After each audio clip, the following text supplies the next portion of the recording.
Welcome to the Football Friends podcast. It's your boy Gage here, coming at you with another solo Football Friends podcast. Unfortunately, Petty can't make it today, and Ash is still taking some time off because he has had his first child. His partner has had their first child. So, congratulations, Ash. Very cool. And yeah, so he definitely deserves a bit of time off after that. I'm sure that's pretty stressful. But anyway, I'm still here holding down the fort and coming at you with some football news. So yeah, I got some football manager going on at the same time. Instead of having the podcast, I'll just sort of talk through some news that has sort of happened.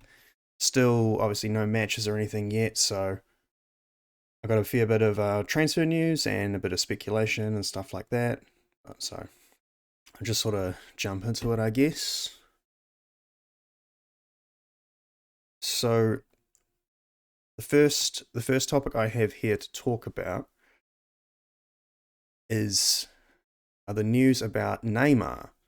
So, from what I understand, PSG are sort of hinting that they want Neymar to leave, but seeing as they don't think that he had the best season in the 2021-22 season, and so I think they kind of want to get the wages off the book because he earns like $800,000 a week or something ridiculous, and so I think they have PSG is already kind of overloaded with superstars. I mean, they have Messi and Mbappe now, and Mbappe just signed a new contract, so I'm sure that they are hoping to get some wages off the books, and so yeah, basically because of that, Neymar has been sort of asked to leave, and that's pretty crazy. That's kind of out of nowhere. Didn't expect that to happen. They paid 222 mil for him or something like that, which is unbelievable transfer fee, and and now they're just going to let him go. And I don't even think that it's gonna cost too much. They think they're going to say 100 million is the amount that they're willing to take for it. From what I understand, I believe Neymar's manager is his father, Neymar Senior, and they are basically demanding that Neymar gets paid out the entirety of his contract, which he has signed until 2027. So another 5 years or so at 50. It's basically going to be like they're going to have to pay him out 200 mil if they sort of if they have to do that because they have to honor the contract unless they're trying to get every dollar out of it, and that's insane. Imagine paying someone $200 million just to leave your club. Now, the there are a couple of clubs interested, but seems like only the Premier League can really pay his wages because Spain, Germany, and Italy all have sort of wage caps now, and PSG doesn't. Obviously, they can pay whatever they want, and so can most Premier League teams. So the only teams that have sort of expressed interest in Neymar is so far is Manchester United, Chelsea, and Newcastle. Newcastle can, of course, pay because they've had their recent oil money investment, and so they could pay astronomical wages. But to be honest, I don't think Neymar's going to want to go to Newcastle, where they're just a middle of the table team. He, I mean, sure he would get the love that he desires from a club, but it seems to be a bit below his level, and I mean, almost for the same reason, I think that's why he wouldn't come to Manchester United, seeing as Man U are only in the Europa League. We're not. Obviously, Neymar wants to play in Champions League because it's the top league. That's where all the best players play. And, well, I'm okay with that too.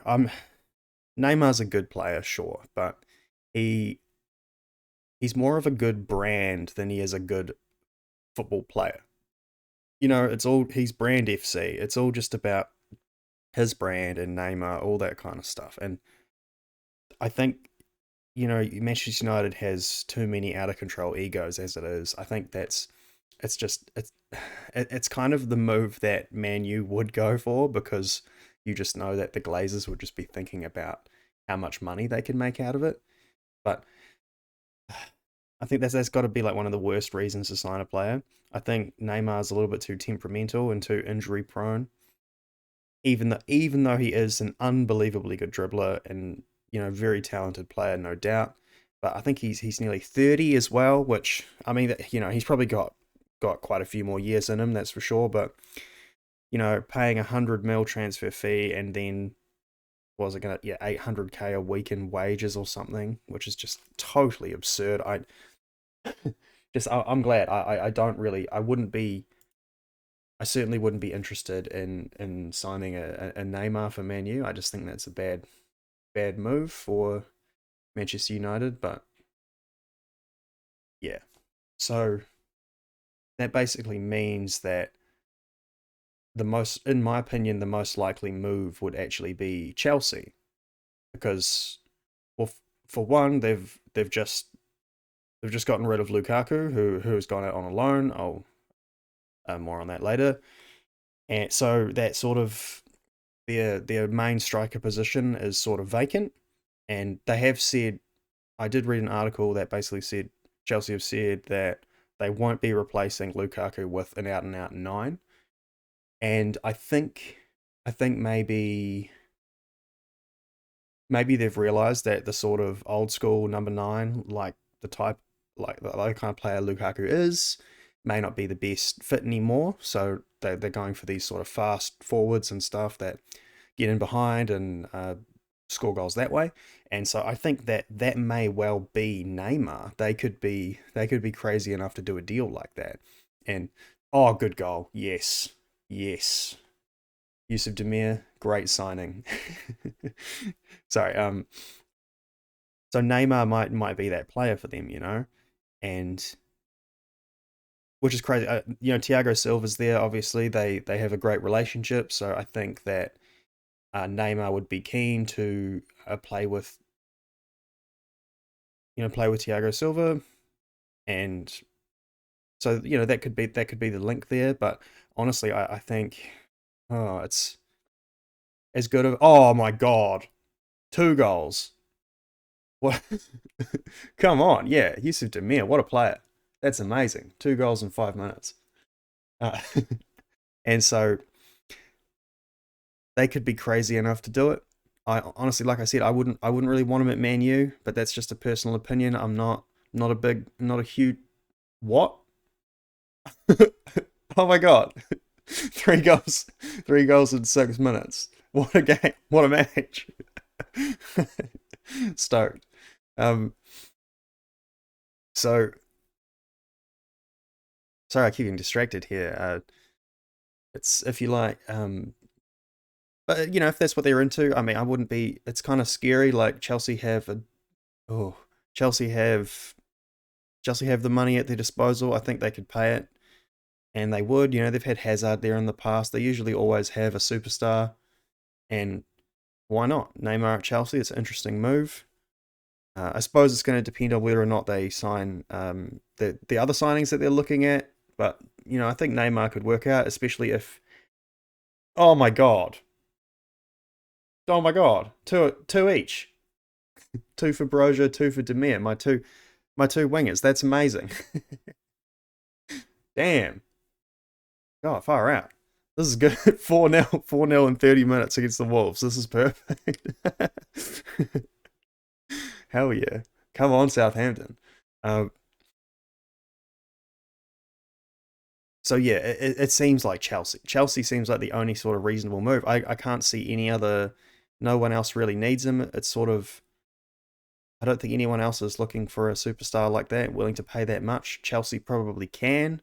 They uh, they have yet to make a signing. I will talk about that soon, but they have yet to make a signing, and Neymar could be that player. That would be pretty crazy. But I also think that if no one wants to really pay for Neymar, he may just have to stay. That they've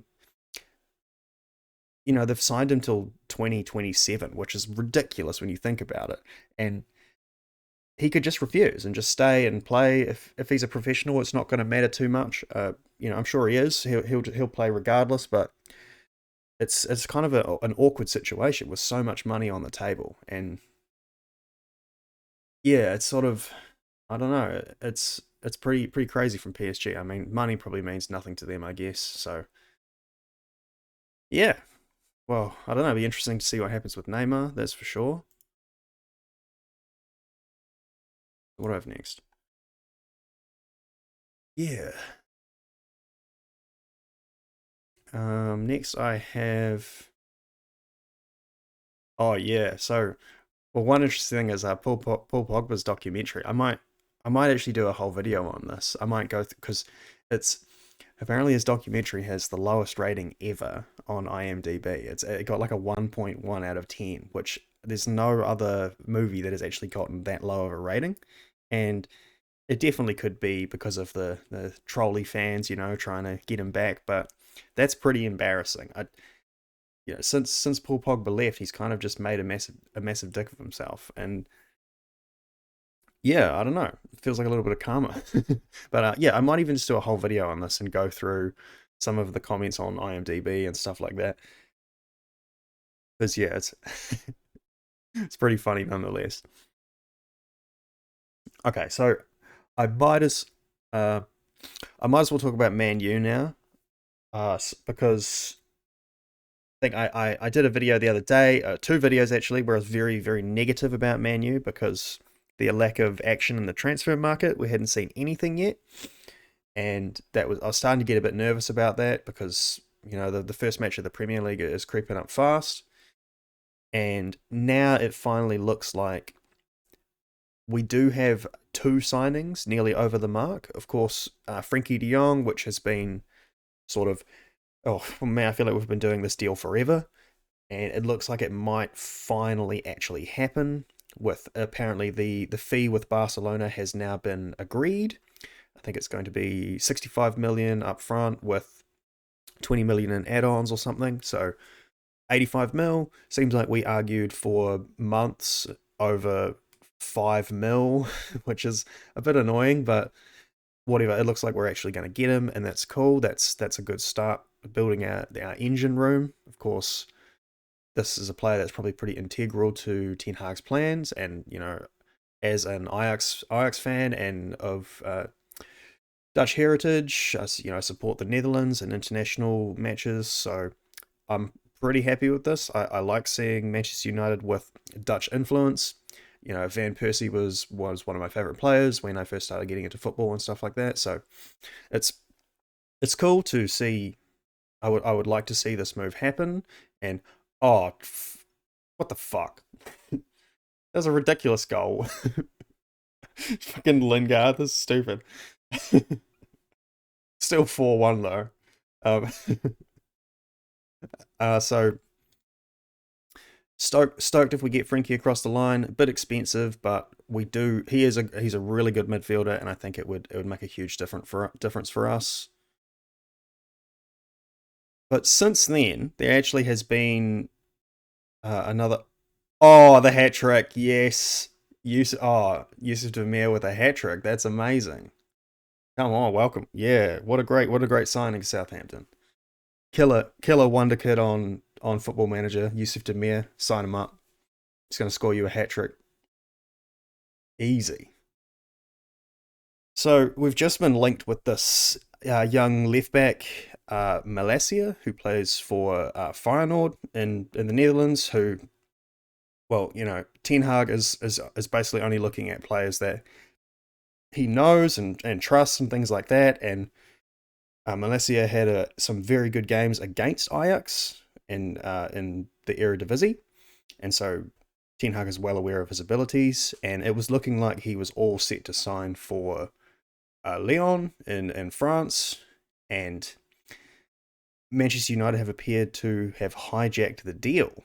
I think they were offering about 15 million euros or something, and we've just sort of come in and offered 17, and so they've accepted that. And I think Malacia would prefer to play for Man U. He sort of, from what I understand, in the Netherlands, Manchester United has a very strong reputation, and so a lot of players there, like, would be very happy to play for Man U, and I think he sees playing for Man U as a bigger deal than playing for Lyon.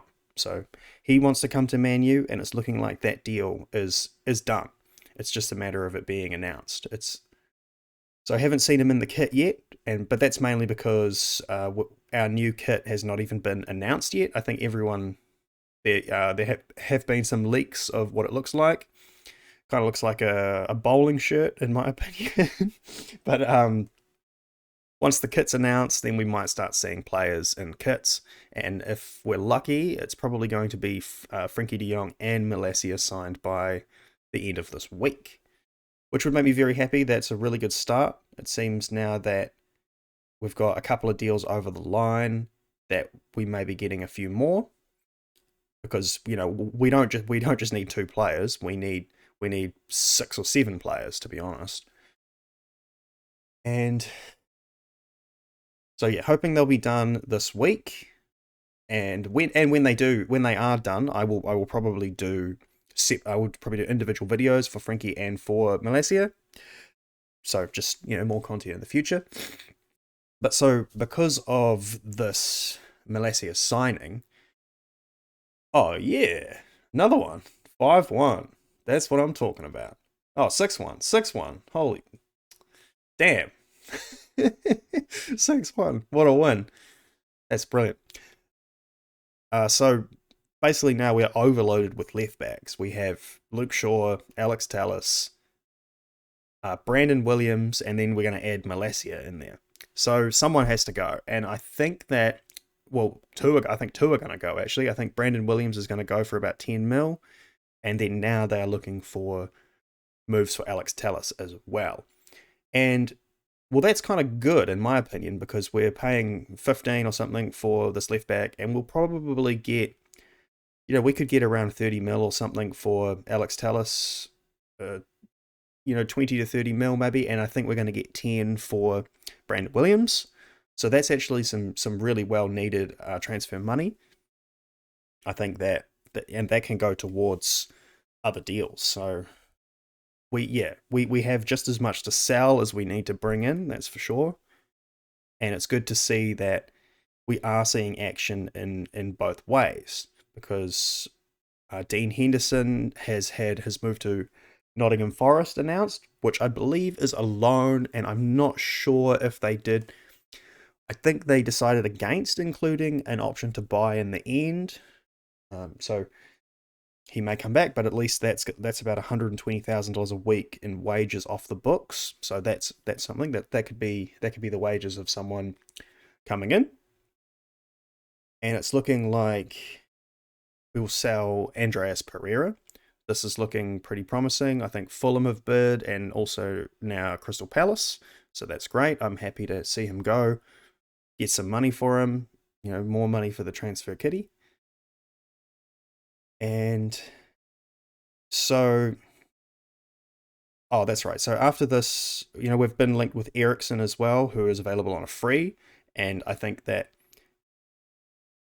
oh yeah, I'll talk about the rest of the free transfers soon, because I think all of their contracts will expire the end of the month. So on the 1st, we will see all of the new deals announced and stuff like that.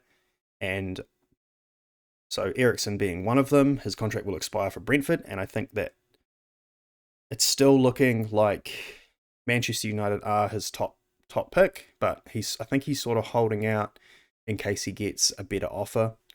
And I don't necessarily mean better, like bigger, because I'm sure we're offering him decent wages and stuff, but it's going to be about playing time. So some have been saying that he's just waiting on the Frenkie de Jong deal to come through, because, the fans were kind of freaking out when we weren't making deals and all that kind of stuff. And it looked like the club was in total shambles. And, if the fans are thinking that, someone like Eriksen is probably definitely thinking that too. So once he starts seeing some action, that there's actually some competence, and that Ten Hag is working well with the squad, he may, make his decision. And it's still looking like he will choose Man U.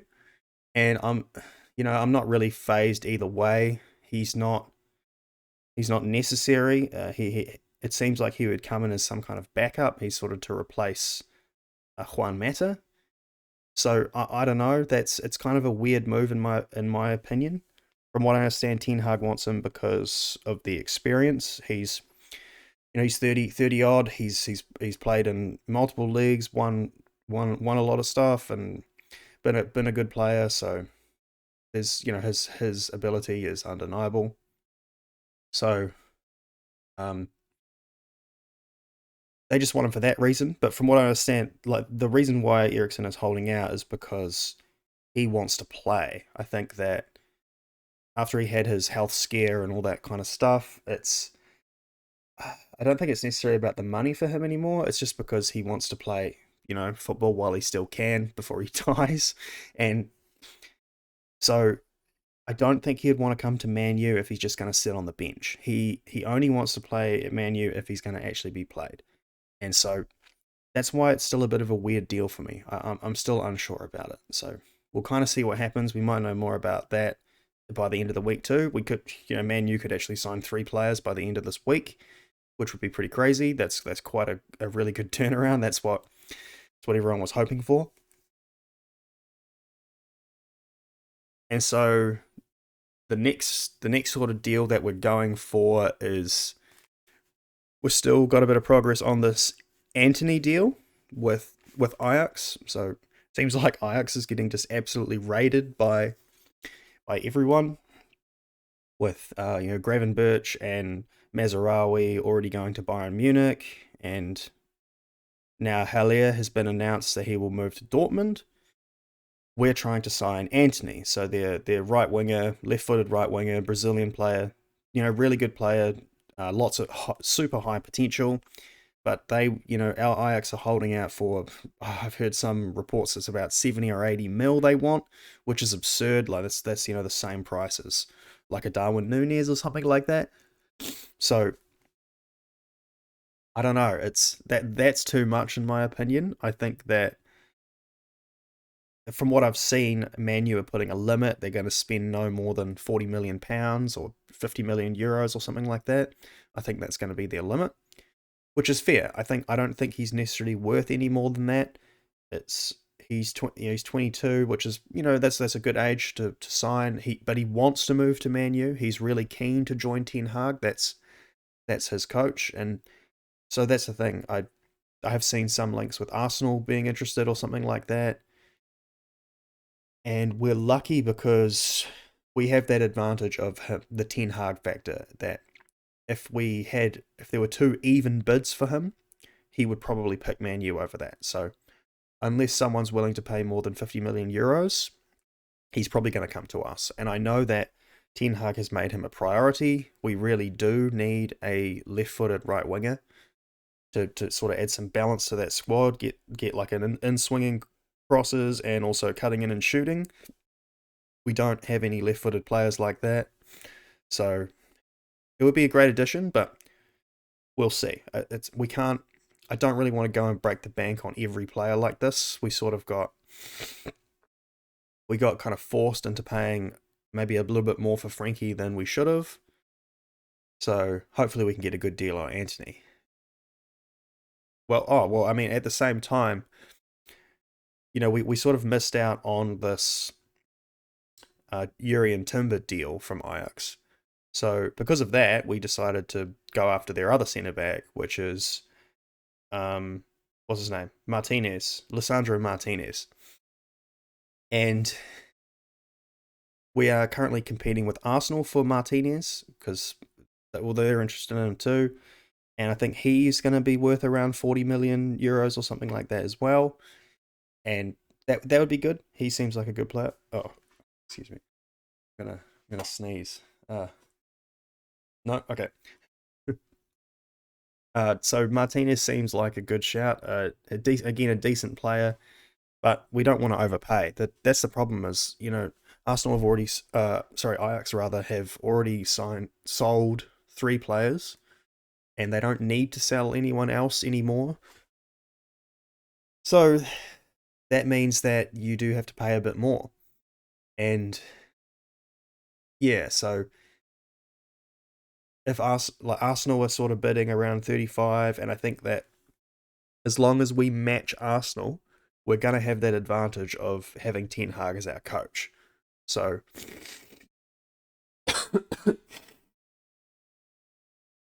yeah, he will probably always pick Manchester United over Arsenal just because we have Ten Hag and he sees the sort of the project that Ten Hag's building. Ten Hag's been his coach for the last few years and he trusts him and everything, and Ten Hag will know how to use him properly. So I like the idea of having Martinez. I think maybe he's a little bit too short. He's only 5'9", which is a bit, you know, kind of sucky for the Premier League, I guess. But he is a very effective player. He's got great long passing. He can fill in defensive midfield if we need him to, but primarily he's going to be a centre back.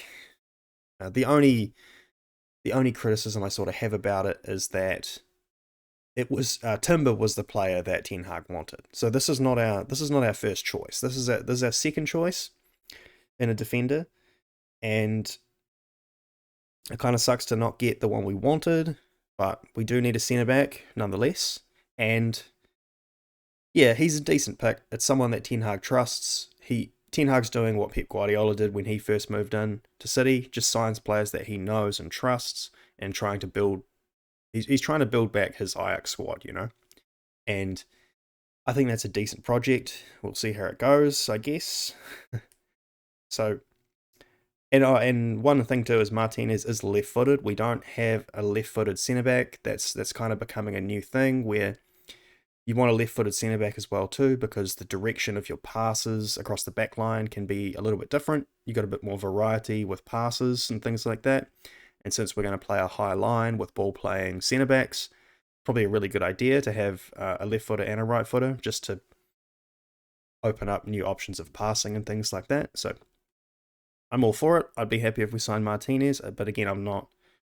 It's not a marquee signing in my opinion. It's just kind of a good signing.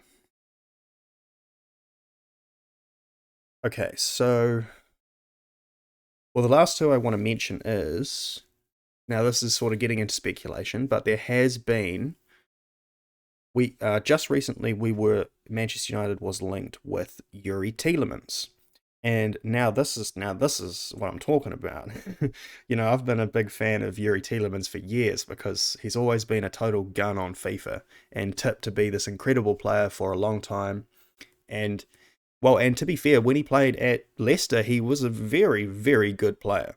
He he seems to have been progressing along nicely, and maybe it is time for him to have a slight move upwards. I mean, well, we consider last season, Leicester to Man U is not exactly the largest move upwards, but I do believe that Tielemans has actually said in the past that he dreamed of playing for Man U, like that was a club that he really admired as a child, and it seems like he may be available for 25 mil, which is just, to me, that is insane, and we have to absolutely take that deal. We it does mean that we're not signing, or we're still not signing a defensive-minded midfielder. After we've lost Matic, we don't have any. Scott McTominay and Fred are kind of our closest to being defensive midfielders, but they're not even defensive midfielders. I think both of those players are box to box midfielders.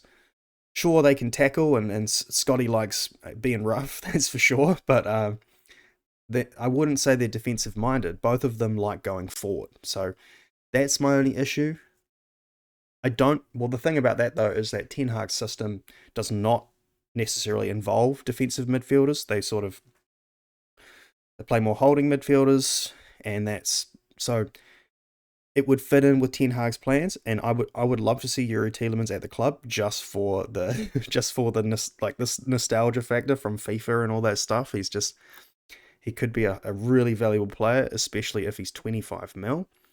And I think that's a much better transfer strategy for us at the moment. We should invest in young, hungry players, get a good deal, and then add some value to them and cash in, because we've basically just been losing money in the transfer market for years. Very rare that we actually sell a player on for profit, and I think that's a much better idea, a much better strategy that we should use. Now, this is another player that we're competing with Arsenal for, which is Arsenal are going to hate us after this transfer window, I think. But again, I think we can maybe snake Tielemans just because of what he said in the past. He likes Man U for some reason, and excellent. But I mean, I wouldn't be surprised if he moved to Arsenal as well. I just think that for 25 mil, it's a no-brainer for us. We've got to cash in on that. And so, lastly, hold on.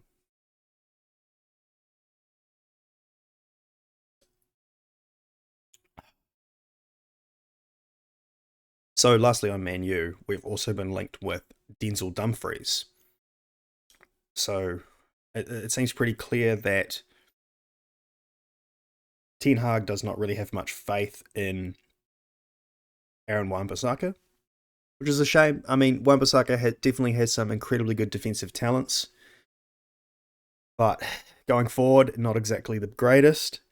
And that's a very integral part of Ten Hag's system. He needs fullbacks, attacking fullbacks that overlap and all that stuff. And it's just possible that Wan-Bissaka can't be retrained into that. I've heard that Ten Hag does like Diogo Dalot, but because Diogo Dalot is able to do that, that's for sure. But it may well be Wan-Bissaka out, but then we'd replace him with Denzel Dumfries from Inter Milan. And again, as another Dutch player, so it's just going to be overload. We're just going to have more Dutch players than Holland. Like that'll be really funny. And I like Denzel Dumfries a lot. He is a big, physical, fast guy, great defender. It bombs forward. He can score. He's scored goals and can do assists and everything. He's a really good player, and I think that we can get him for a good price as well. So I'd be all for that. 2 new fullbacks, and then Wan-Bissaka is still worth money for the right team. Any team that can utilize a defensive fullback would want Wan-Bissaka. And again, I think we could recoup some transfer money from that deal and spend that on other things. So great, I'm all for that. Okie dokie. I think that sort of covers all of the Man U latest. Again, yeah, as soon as these deals come through, I will probably do individual videos as well. Hopefully, I can do one on all of them. That'd be my dream, I guess. So, okay, so I just have some other sort of news here as well. One of the main things coming up is, yeah, all of the free agents their contracts will end at the end of this month, and then hopefully they should be announcing their moves, where they've chosen to go, and because a lot of them are already done, but some people are still yet to choose. So the ones that are done, from what I understand, the main two are Frank Kessie and Andreas Christensen have both agreed to move to Barcelona on free transfers, and so I believe that those deals will come through probably in the next 48 hours or so. And that's killer. Like they've picked up 2 really good players here. Frank Kessie in particular. I think one of the main reasons why Frenkie de Jong is leaving. Frank Kessie is going to be that holding midfielder role, and he's a really good player. This is a player I really personally like. When he played for AC Milan, he was just fantastic.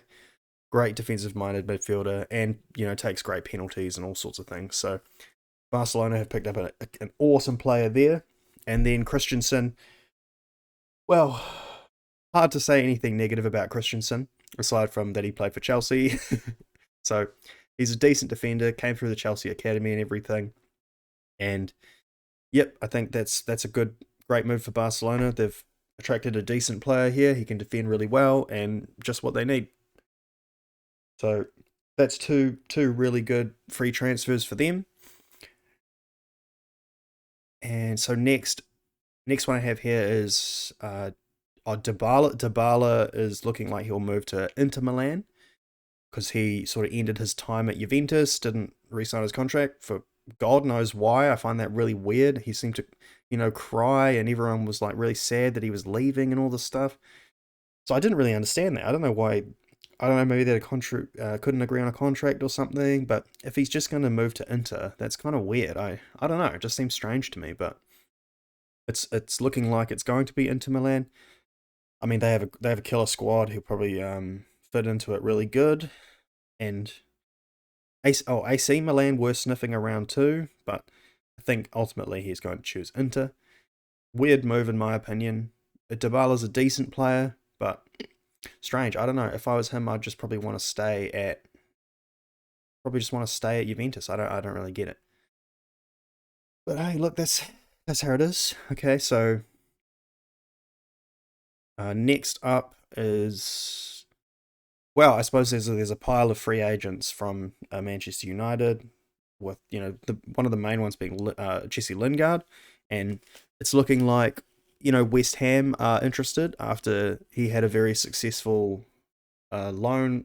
He went on loan there and had a really good time, played very well for West Ham during that loan, and it's kind of cool. I'd actually be quite happy to see Lingard go there. It seems like a really good fit, and why not? I actually hope that this deal sort of goes through.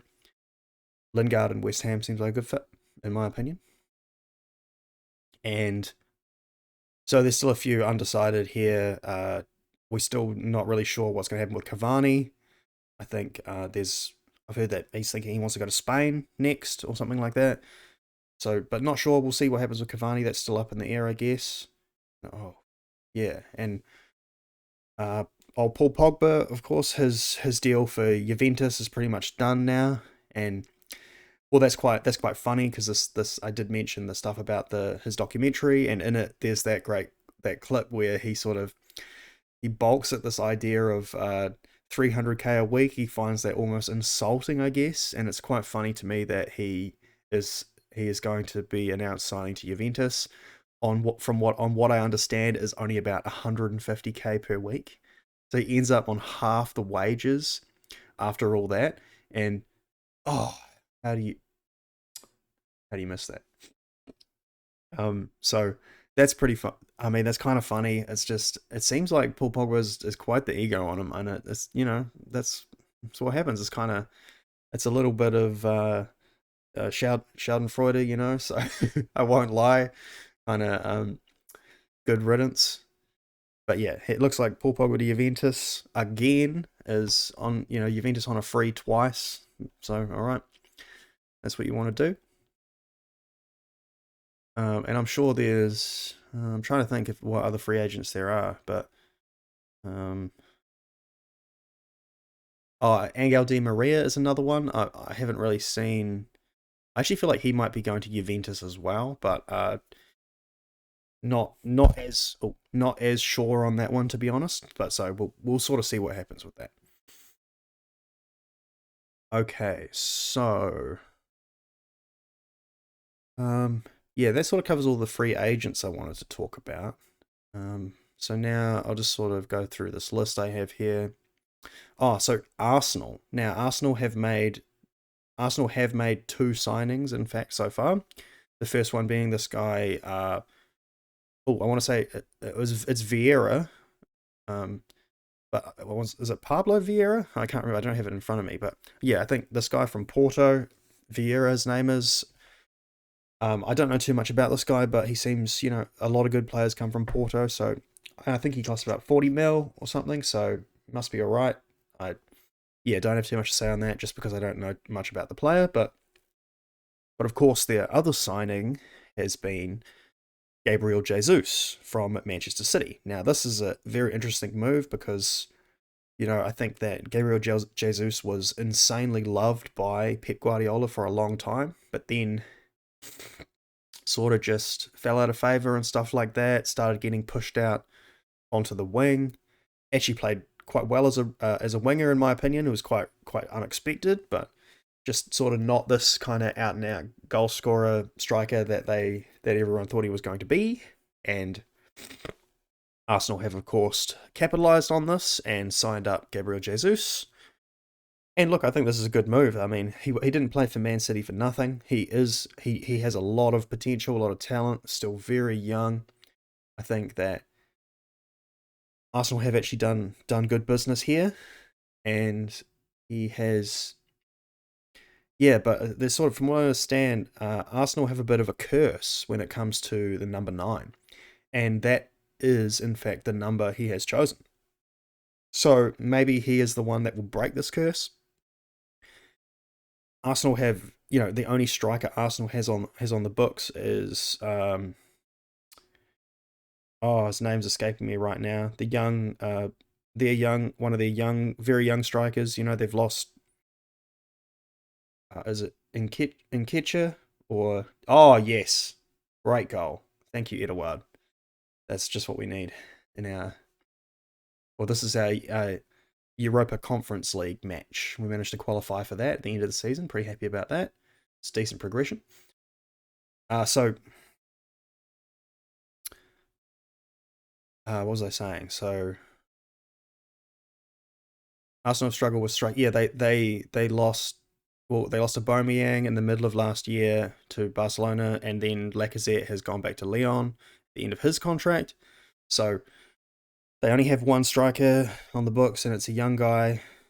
So they definitely need to add some more firepower up front. And well, that kind of makes Gabriel Jesus an interesting choice because his form has been a bit patchy and things like that, and in the same league, but maybe this fresh start will be enough to reignite him. I mean, I don't want Arsenal to do well. What can I say? That's my bias, but but he could work out. That's sort of, and oh, good save. And yeah, so either way, interesting move. I think that's cool. But the other thing was Arsenal were highly linked with Leeds player Rafinha.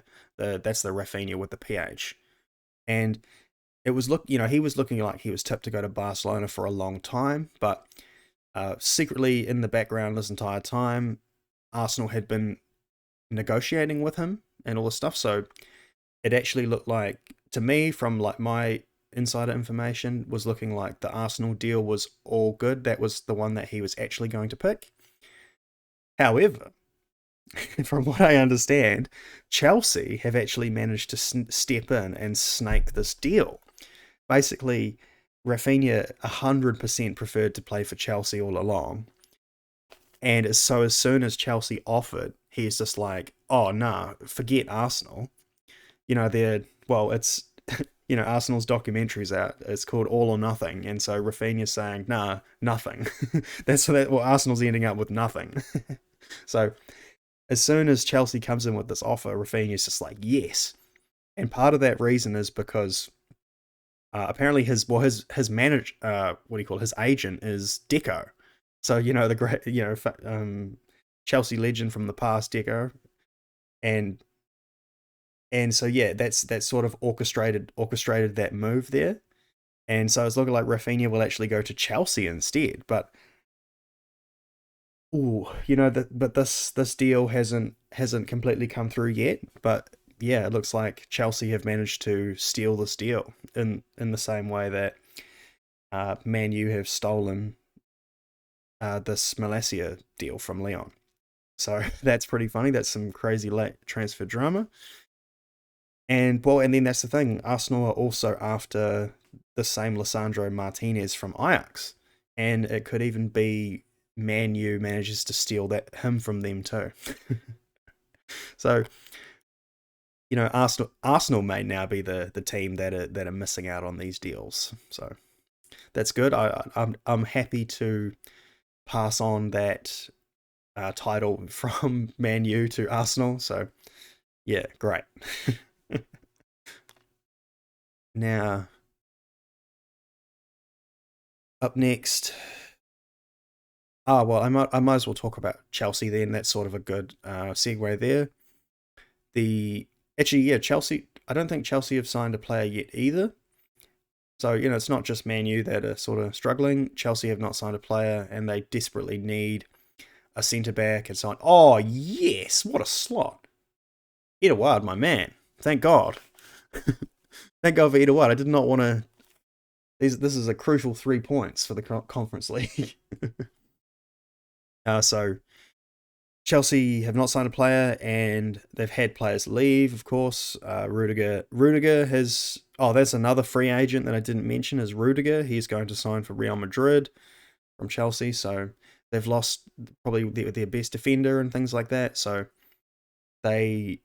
And then now Lukaku has just gone back to Inter on loan.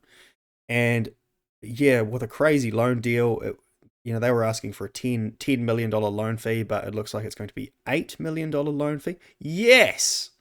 Oh, another hat trick. That's what I'm talking about. Hell yeah. So it's going to be an $8 million loan fee with add-ons to Inter, but that's, they paid almost 100 mil for Lukaku, and it's kind of what a flop. Like that kind of sucks. He sort of, I think all it took was him insulting the fans in the wrong way or whatever, and now he's just fell out. And because I also think that maybe Lukaku just can't hack it in the Premier League. He just isn't built for it anymore. It's too fast, and when he plays in Italy, he has an advantage over other players, and it just doesn't seem to work in the Premier League for whatever reason. He's sort of... His best time in the Premier League was while he was at Everton. At Man U, he was okay. He was kind of good, but it's okay. It was never as good as everyone hoped. Not necessarily worth the amount we paid, and it was the same for Chelsea, if not worse.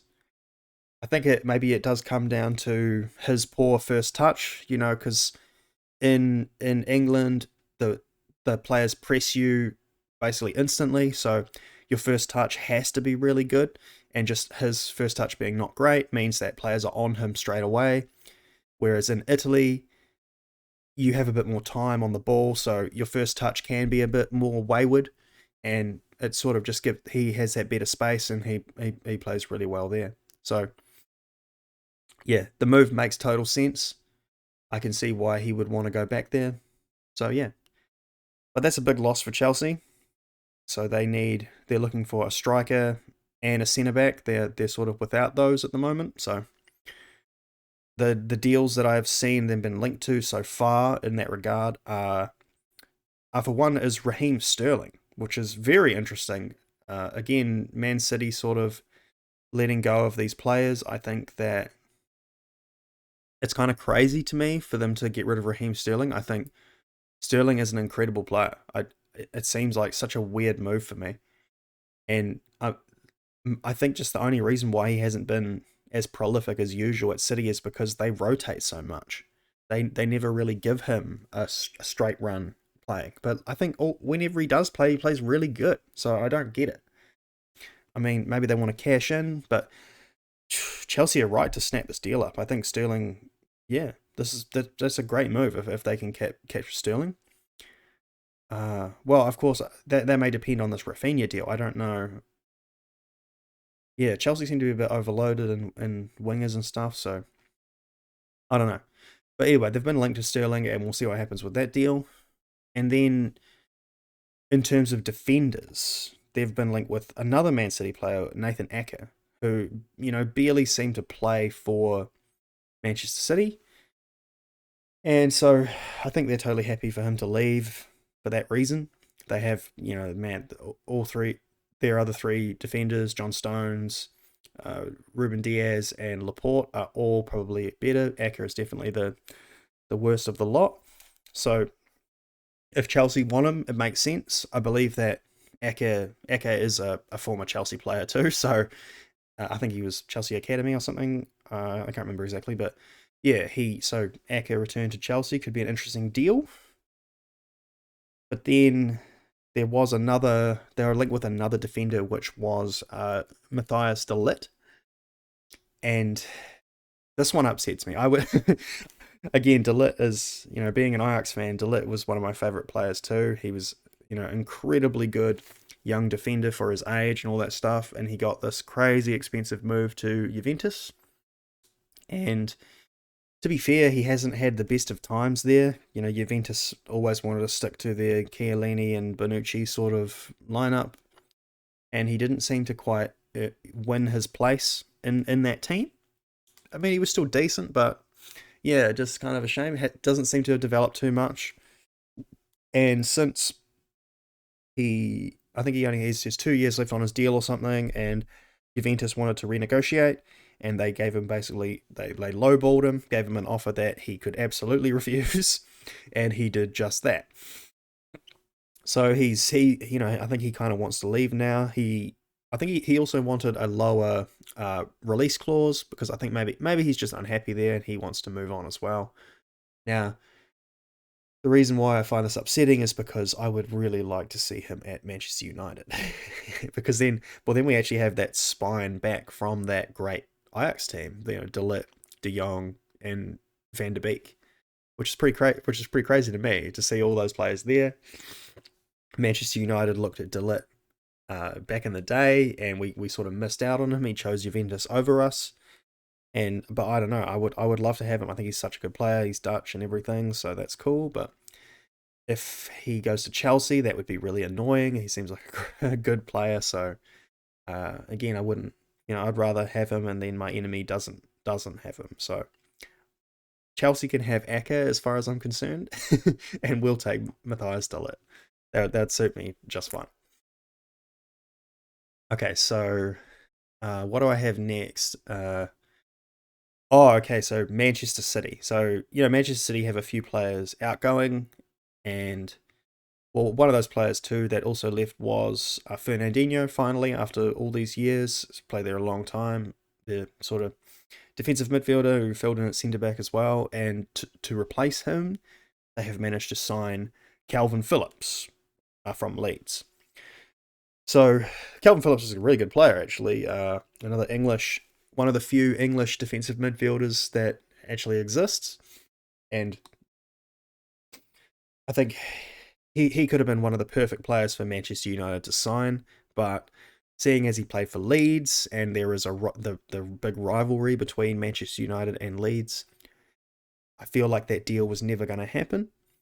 And so City have sort of taken advantage of this and signed him, I think, for just under 40 million or something like that, which is a really good deal, I think, especially because he's English, for that homegrown sort of requirement and things like that. They've sort of picked up a decent player here for a cheap price. So, yeah, that's kind of lucky. A lot of people were sort of making fun of Man U for this deal. I didn't really understand because, like I said, he already said there was no way he was going to come because of that rivalry. He seems to respect Leeds. I think he was promoted with them. So, yeah, he sort of doesn't want to do the dirty on them like that. But yeah, so ultimately he's chosen City, and yep, good move. I think I don't know how much he's going to play, considering they have Rodri and things like that. So he may sign and just ride the bench. So, but we'll see. So what happened was, after Calvin Phillips did sign, from what I understand, yeah, they made the announcement of Calvin Phillips being signed, and they posted it on Twitter, and it showed Calvin Phillips in the kit and everything. And one of the people to like this, in fact, was Cucurella, who is the left back that plays for Brighton. And from what I understand, he is their next target. So I think that's a good sign that he is probably very enthused to play for Manchester City. In fact, Fabrizio Romano pointed this out when he retweeted it and said, Cucurella's next. So they're looking to strengthen that left back position. And I think Cucurella is an excellent choice for that. He's such a tenacious player, plays with a lot of aggression, and he's really hard to control. He's got good crosses, attacking fullback, and everything. He would be perfect for Manchester City's system. And it makes sense because I think most of last season they had what's their I'm blanking on his name. Cancelo. Cancelo was playing left back, and of course, Cancelo is a right back primarily, from what I understand. But he's sort of playing there out of necessity because I think Mendy is over. I think there was some court case or something. Don't quote me on that. Don't want to get sued here, but I think he's out of the loop, and Zinchenko just not quite that level, I suppose. And I think Cucurella may be a great replacement for that, and then Cancelo can go back to the right wing because Kyle Walker is getting on. There's no denying that he's still pretty fast and can still play well, but I think it's going to come to the time where he can't play every game. So they need a fullback at least, and Kukurea is a great choice for that, I think. And so yeah, that's some good transfer business. They have Erling Haaland, Calvin Phillips, and then they add Kukurea. Perfect additions for Man City. So yeah, I think that covers basically. Oh no, okay. Oh, sorry, I missed something. One thing that I was going to talk about is Ousmane Dembele. Now, I don't know what's going on with this deal, but he's a Barcelona player, and he, I don't know, has been so patchy up and down this whole time, and from what I understand, he refused a contract offer. They wanted like a ton of money as well, and they weren't willing to offer it to him. Probably trying to ask him to take a pay cut because of their financial problems. He's sort of insulted by this, and seems like Xavi does want to keep him, so he's sort of trying to negotiate this. But Ousmane Dembele is now looking for outside offers, and one person linked with him was Chelsea. And again, I'm so happy for Chelsea to sign these sort of average and dodgy kind of players because, man, I don't trust Ousmane Dembele at all. Because one, his form on the pitch is very patchy and all that kind of stuff, and he's very injury prone. He demands this massive wage and everything. Just I don't know if he's worth it because from what I understand, I've heard all these crazy stories about his lifestyle, and he well, he's not a party animal or anything like players of the past that sort of died out these days. You don't really see that very much, but from what I understand, he just likes sitting at home playing video games and eating. Apparently, he loves eating fast food. So after training in Barcelona, he would always like go to McDonald's and go home and eat McDonald's and play video games and stuff. And I heard all these weird stories about that. He lives with like a bunch of his friends all live with him, and he sort of pays for everything. So they're all kind of these destitute kind of losers and stuff, and they just sort of live off him. So he has this weird lifestyle, and that's it. They still, even though they don't go out partying, they still stay up all night playing video games, and then he shows up tired to training and stuff. And he apparently he is never able to be on time for training. He he was asked to be there by 8:30 or something. He was never able to manage it. So he was consistently late for training and all these kind of issues, man. I think it's just this is not the kind of player that I would want. I think it's just a bit too dodgy. God, don't really want to risk that. But if Chelsea want to do it, then go for it. That sounds good to me. But look, I mean, the evidence is there in the fact that uh, there weren't people breaking down his door to sign him when he refused his contract. It was just kind of Chelsea, and that's it. So I don't know, man. I think sometimes you got to look at things like that. Yeah. So also on Barcelona, then while I'm talking about it, is Lewandowski. And the latest I've heard about Lewandowski is that this deal is happening. I mean, this is another deal that's been talked about since the since the end of last season. Basically, Lewandowski is unhappy at Bayern and he wants to move on. And the Barcelona deal seems to be happening because apparently the latest is Lewandowski has met with Xavi in Ibiza. So that's a really good sign. I feel like they're having personal talks on this, and that may be a deal that we see soon. And great, Barcelona seems to have a massive disrespect for veteran strikers, like in the way they handled Suarez and things like that. But come on, it's Lewandowski, man. He's one of the best goal scorers around, and if Barcelona add that, that's kind of scary. I'm not not gonna lie. So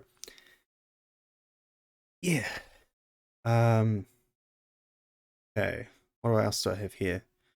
Oh, so I've just got the short one. Newcastle have signed Lille defender Sven Botman. And from what I understand, this is another player who is tipped to be quite good. He had a breakthrough season last year with Lille and seems like a decent defender. I don't know too much about him, and yeah, but I think a bunch of clubs were interested in him in this case. So Newcastle may have scored a good deal here. And yeah, we all expect Newcastle to spend big and actually sign some big players and grow as a club. So probably a good way to start. Yeah, okay, so else do I have here? Last thing I have here is just about Spurs. So Spurs have, of course, signed. They've signed Yves Bissouma, and then also, what's his name? I'm blanking on names today. They got the free transfer of the winger from Inter. I got his face in my mind, but I can't remember his name right now. He's linked with Man U for years. Uh, Perisic, that's it. Yeah, I got there eventually. Yeah, Ivan Perisic on a free, and it looks like they have two more signings on the way, and one of them being Clement Lenglet from Barcelona, who wow, seemed to be an extremely good player for Barcelona 2 seasons ago or so, but then since then has dropped off. Man, I don't understand, and just fallen out of favor entirely. And again, I actually had the sort of sources I read. I knew about this deal ages ago. It seems like Longley and Spurs have been linked for quite a while, and so it looks like that deal is finally going to come through. So that's a decent defensive addition for Antonio Conte's Spurs. It's gonna, yeah, decent signing. I think it's only one season that he sort of dropped off, and maybe just with the right coach and all that stuff, they can turn that around. So they'll probably get him pretty cheap. And yeah, great. That's well, not great. Again, I don't want, I don't want Spurs to do good either, but another decent signing, I think, recycling a player that has shown a lot of talent in the past. But then the next more interesting move, I think, is Spurs are looking at signing Richarlison from Everton. Now, yeah, I rate Richarlison. I think he's a very good player. He Brazilian, of course, that's always a plus in my opinion. And played for Everton. Again, Everton as a whole had quite a bad season last season, and they only just managed to scrape their way out of relegation. Kind of got lucky, I think. Would have been so funny if Everton got relegated, in my opinion. But yeah, now he's looking like Richarlison to Spurs. It is probably the right progression for Richarlison. He was Watford, and then he moved to Everton, and then now he'll go to Spurs. He has been advancing as a player, even though he didn't have the greatest season last season. I think if you surrounded him with better players and a better coach and all that stuff, you may actually see a bit more from him. So I think that's a good move for Spurs as well. Seems to be on the right level and everything. And I think they may actually get him for, well, it depends on what the price is. I haven't seen too much written about how much he is going to cost, because Everton actually paid quite a lot for Richarlison. I want to say they paid about 50 mil or something like that. But I haven't seen mention of a price yet, but they're pretty confident that they're going to have this deal done. It actually says this deal's going to be done by Friday. I mean, they'll be written, so yeah, that's pretty soon. So, but yeah, that's decent. I think that's a decent addition to their side. Obviously, he's going to be a backup for Harry Kane because, well, they have Kulishevsky still, and I suppose he's kind of like a replacement for. Well, it's just going to add some of that squad depth, I guess. But he may be lucky to play because Harry Kane's going to play every game. In my opinion, it's sort of how do you pick anyone aside from Harry Kane at Spurs? He's like the best striker in the league probably. So yeah, it'd be interesting to see how much game time he actually gets.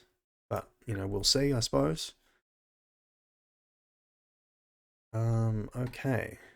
So is that everything? Oh, okay. Oh shit, I missed this one. I actually had another thing written down here too. So because of the Anthony deal that we were talking about, and that Ajax may set a ridiculously high price. They're saying like 70 mil or something like that. And if it's a ridiculous price, I think that Man U are prepared to walk away, which I totally agree with. And one player that apparently is available is Serge Nabury from Bayern Munich. And well, yeah, I mean, I'd take him. That's the thing. If he's our second choice, that's a good choice. He is a very good winger. There's no doubt about it. Very talented. Uh, in Man U's regard, he's not left-footed. He is, well, from what I understand, he is two-footed. He can use both feet. So, I mean, that's something I guess. But when I say he's two-footed, he's right-footed and he can use his left. It's not he doesn't. Yeah, there's a difference there.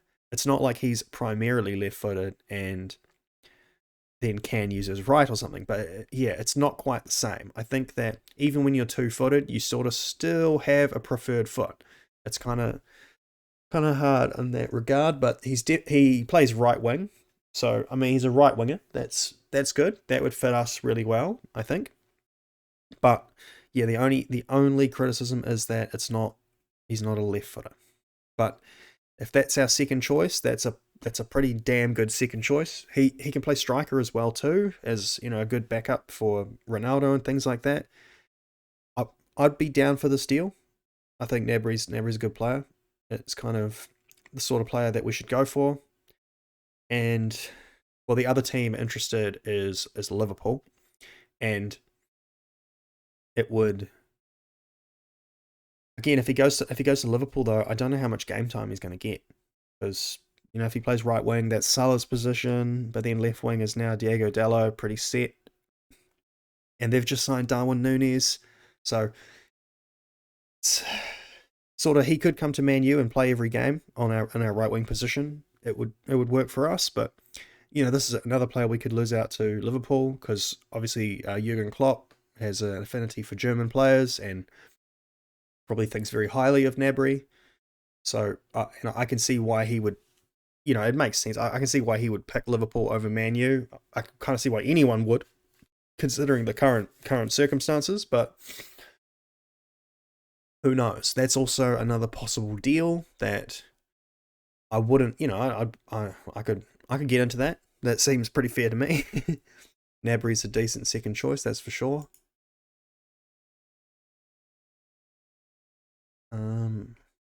Okay. Now,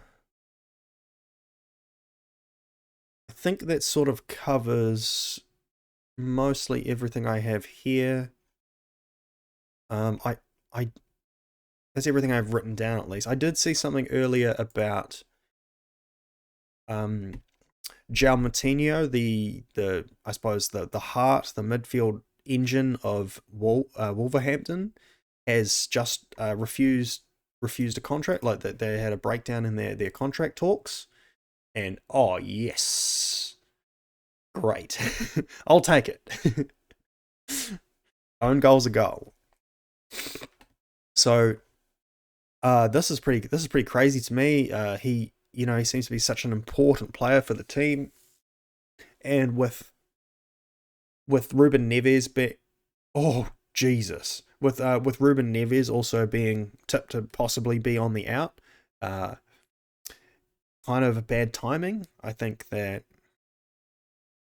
so now he may leave because he's only got 1 year left in his contract, and if they don't cash in now, they'll get nothing for him. I mean, oh for fuck's sake, that's bullshit. Fucking hell. Um, so I mean, they only paid 5 mil for him, so from Monaco originally. So I don't know.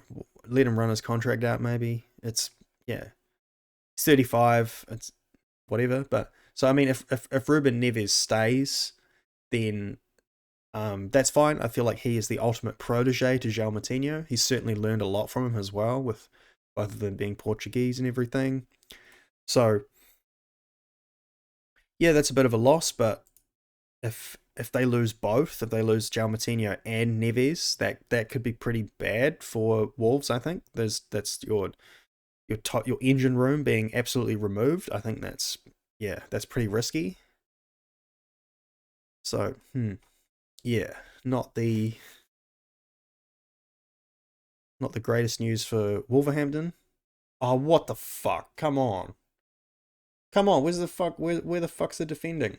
That's bullshit. You can do better than this, guys. It's Newcastle. God, woman's got conceded another one. God damn. Okay, so well, I think man, that's basically everything I have to talk about here. But I might as well finish the video when this match ends. It looks like just yeah. Hopefully we can turn this. Hopefully Southampton can turn this around. But we'll see. I'll have a look and see if there's any other news I missed. Oh, I didn't mention that Atakumi Minomino has left Liverpool and has signed for Monaco. And yep, fair enough. I mean, I think Minamino was actually quite a good player for Liverpool. He was, he was not never a first choice, and I don't think he was ever going to be. He was supposed to be a bench player, and that sort of thing. That's exactly what he did. That's how well. Some people are saying he's a flop at Liverpool, but I don't think so. He played his part, and yeah, so he's moved on. Makes sense. He'll get more game time at Monaco. That's for sure. So yep, he deserves a move, I think, and he'll play more, and maybe Monaco will get the most out of him.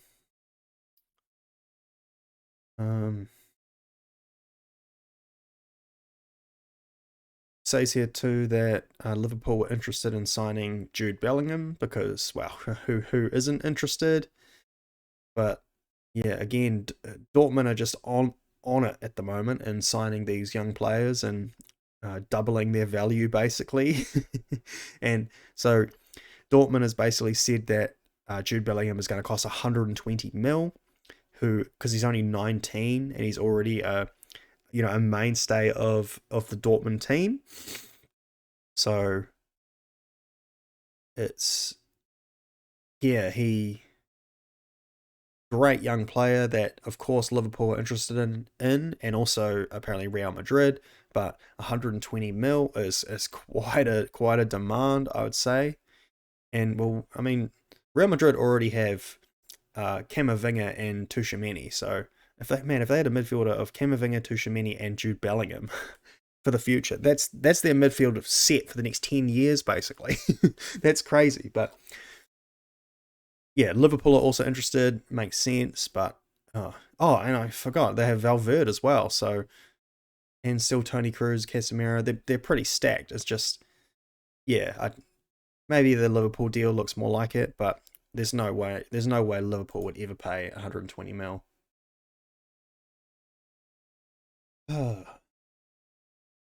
um, yeah. What else I got here? Um, oh, Wayne Rooney has left management of Derby. So fair enough. Wayne Rooney seemed to be all right as a coach and stuff like that. So maybe we'll see what happens with him. And yep, so he's moving on from there. And of course, Vincent Kompany has become the manager of Burnley, who were in fact relegated. So I think they have their eyes set on just straight back up, getting re-promoted immediately, and they think Kompany's the man for that. Of course, Kompany has a big football brain. In fact, he has a massive head in general, so it must be full of some brain in there. And oh, come on, this is can't can't lose at home to Newcastle. It's unacceptable. Come on, boys. Yeah. So who knows? We'll see what happens with that. They could. They're lucky. They'll get promoted again. Surprise me. Other news. Villarreal are looking at Arnaud Danjuma from Villarreal. I believe he'd only just moved there, to be honest. I think where did he transfer from? Was it, I want to say it was like Bournemouth or something? Was it, got it. Yeah, not good enough. That's unacceptable. Yeah, okay then, well, that didn't go as well as I hoped after my 6-1 win over Wolves. Yeah, but oh well, might as well end it there, guys. Thanks for listening. If anyone made it this far, like and subscribe and tell your friends about the Football Friends podcast. I'm hoping to have the boys back in and not have to do it solo again soon. Not that I don't like doing it, it's just that it's nice to have some people to bounce off. It's kind of difficult to talk for an hour and 15 minutes on my own, you know? But oh well. Thanks for tuning in, like and subscribe, and we'll see you next time. Cheers.